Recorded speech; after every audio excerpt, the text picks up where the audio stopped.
Mahigpit ang seguridad sa Bohol kung saan idinaraos ngayon ang ilang ASEAN ministerial meetings. Inatasan naman ni Pangulong Duterte ang mga otoridad na hulihin, patay man o buhay, ang mga bandidong Abu Sayyaf na nakatakas matapos ang engkwentro sa bayan ng Inabanga. Live mula sa Panglao sa Bohol, may report si JP Soriano. JP. Kara, tapusin na mga Abu Sayyaf. Yan ang ipinag-utos si Pangulong Rodrigo Duterte sa kanyang sorpresang pagpunta rito sa Bohol para pulungin ang kanyang mga kabineta bilang paghahanda na rin sa nalalapit na ASEAN Summit. At kasabay nga sa kanyang mga ipinag-utos ang paglalabas ng tig ₱1 milyong patong sa ulo sa mga Abu Sayyaf na pinaghahanap pa rin dito sa Bohol. Hulihin, dead or alive. Yan ang utos si Pangulong Rodrigo Duterte sa militar at pulisya sa ginawang security meeting dito sa Tagbilaran, Bohol bilang paghahanda sa 30th ASEAN Summit kung saan ang Pilipinas ang host. Ang order ko is dead or alive. Kaya yung anim na maybe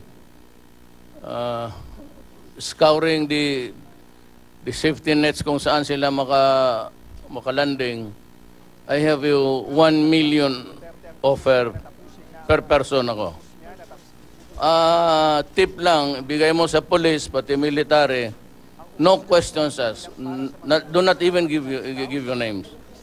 Sabi mo lang kung saan sila at gobyerno na ang bahala.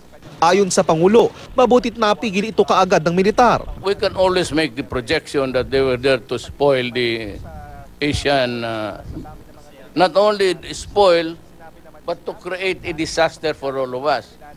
Baka nakidnap nila yon because we cannot shoot if there are hostages around. Sinabi rin ng Pangulo na papayagan niya na armasan ang mga sibilyan na tutulong sa pagsupil sa Abu Sayyaf. Pag nakapatay ka na, you do not have to worry. You just go to the police and make the report and state your truth. Wala kang problema. Tiniyak naman ng Pangulo at ni Defense Secretary Delfin Lorenzana na magiging ligtas ang mga delegado sa ASEAN kung saan magdaratingan ang mga lider ng ASEAN simula April 26 hanggang 29. Nanghihina na raw, sir, no? Oo, nanghihina. Sugatan yung iba. So, tsaka wala sila kasing support group dito, katulad ng Basilan o Solo. Kaya kapansin-pansin ang mahigpit na seguridad sa buong probinsya.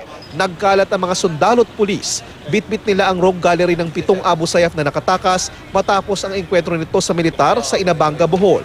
Meron ding nag-iikot sa paligid ng Panglao Beach.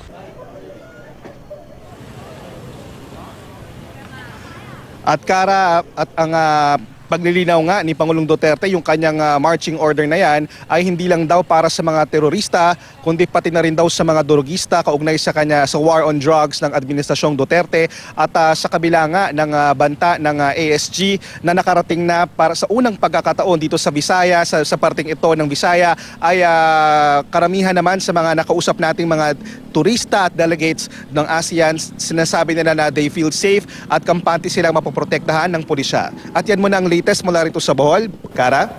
Okay, JP, natukoy na ba ng militar yung lokasyon ng mga tinutugis nilang miyembro ng Abu Sayyaf Group? Yes, Kara, na-identify na nila ito at wala na ito doon sa eksaktong lugar kung saan nangyari ang enkwentro noon. Ang sinasabi ng militar, contained na sila, mahina na ang grupo, nasa 6 or 7 ito, kabilang na yung local na tiga Bohol na nag-convert at nagkup-kup umano sa grupong ito ng mga Abu Sayyaf at lumiliit na raw ang mundo ng mga grupong ito o ng mga natitirang mga Abu Sayyaf na ito. Dagdagan pa nga ng dagdag na pabuya o yung patong sa ulo na inanunsyo ni Pangulong Duterte.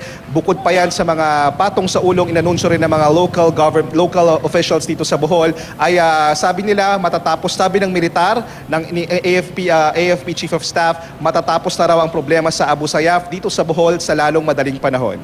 JP, when you say humihina na itong puwersa ng Abu Sayyaf, at least dyan sa yung grupo nila na nandyan sa Bohol, sabi mo 6 or 7, ibig sabihin 6 o 7 na lamang na miyembro yung nandyan ngayon sa Bohol?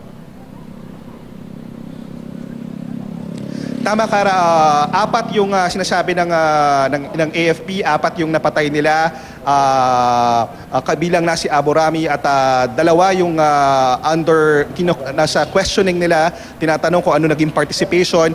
6 na nga lang or 7, 6 na lang o 6 or 7 na nga lang yung kanilang mga hinahanap.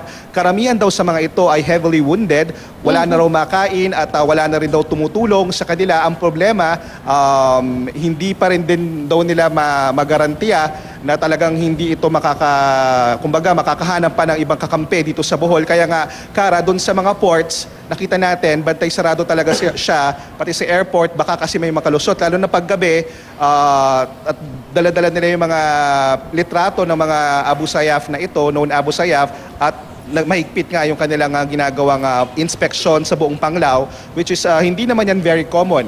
Kung hindi nga nangyari itong insidenteng ito sa Abu Sayyaf at lalo pat ginagawa rito ang ASEAN. Kara. Okay, tungkol naman dito nga sa mga ministerial meetings ng ASEAN dyan mismo sa Bohol, may impormasyon ka na ba kung ano-ano yung mga tinalakay doon sa mga paunang meetings dyan?